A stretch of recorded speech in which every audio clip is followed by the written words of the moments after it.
की बड़ी खबर, मंगलवार की ये बड़ी खबर है।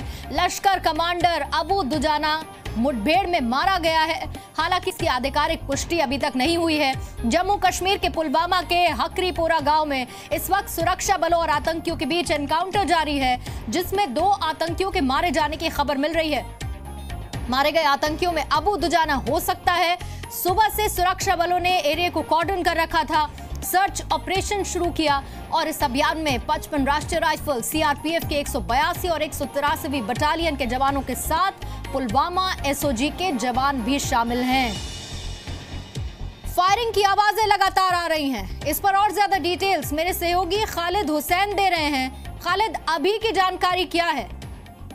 देखिए, जो हमें रिपोर्ट मिल रही है उसके मुताबिक इस मुठभेड़ में 2 मिलिटेंट मारे जा चुके हैं। दरअसल उस मकान को आईईडी से उड़ा दिया गया जिसमें मिलिटेंट्स थे और इनपुट ये भी था कि वहां लश्कर का जो प्रीवियस कमांडर रह चुका है और अब जाकिर मूसा से हाथ मिलाने वाला था अबू दुजाना, वांटेड मिलिटेंट, उसके मारे जाने की भी खबर है। हालांकि आधिकारिक पुष्टि नहीं हो पा रही है इसकी, लेकिन आरिफ लहलारी जो दूसरा मिलिटेंट बताया जा रहा है उसकी पुष्टि हो रही है कि वो इस मुठभेड़ में मारा जा चुका है।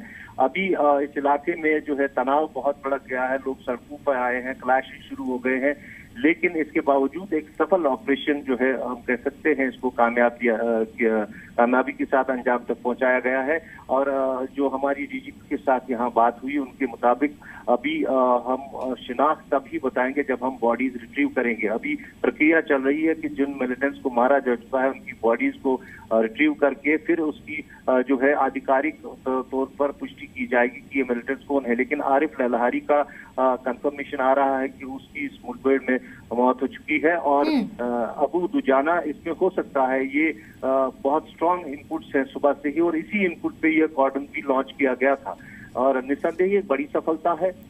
अबू दुजाना काफी वांटेड मिलिटेंट था, कई सालों से सक्रिय था। अबू कासिम जो एलईटी के चीफ थे पहले, उनके बाद जो है अबू दुजाना ने लश्कर की कमान काफी सालों तक दक्षिणी कश्मीर में संभाली थी, ऑपरेशनल कमांडर थे ये।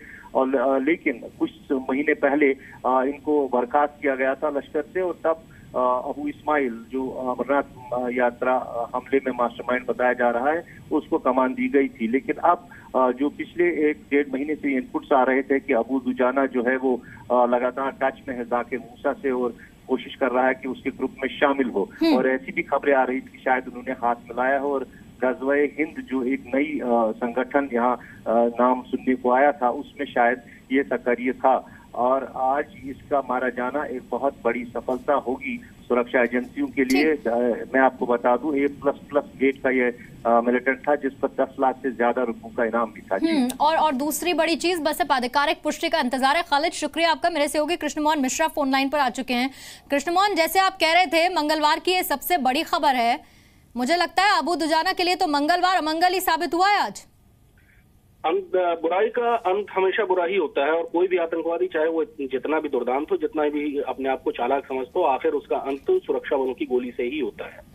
और अबू दुजाना जैसा कि पिछले 10 साल से वो आतंकवाद में था और काफी ताकतवर कमांडर्स और काफी चालाक आतंकवादी के तौर पे उसे जाना जाता था।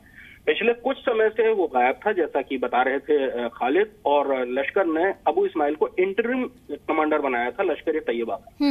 लेकिन उसके बाद भी अबू दुजाना की पकड़ आतंकवादी कार्रवाइयों में बहुत तगड़ी मानी जाती थी और इस पूरे के पूरे आतंकवादियों के नेटवर्क में, और इसीलिए सुरक्षा बल किसी भी तरह अबू दुजाना को हासिल करना चाहते थे। लगातार, जैसा कि मैं बता रहा था कि अभी 10 दिन पहले भी वो बचा, बहुत बार ऐसा होता था कि हम लोगों को खबर आती थी कि अबू दुजाना फंसा हुआ है, लेकिन उसके बाद ये कहा थोड़ी देर वेट करना और उसके बाद पता लगता था कि वो एक बार फिर से निकल गया। और ऐसी पिछले 1 साल में कई बार ऐसा हुआ है कि अबू दुजाना या दूसरे दिन पता लगता था कि कल शाम लेकिन कृष्णमोहन, आपको रोक रही हो, आज जिस तरह के इनपुट्स हैं उससे ये पता चल रहा है, बड़ी खबर आज की यही है कि अबू दुजाना को मार गिराया गया। हालांकि आधिकारिक पुष्टि का इंतजार करना होगा, लेकिन ये बड़ी सफलता है सुरक्षा बलों की।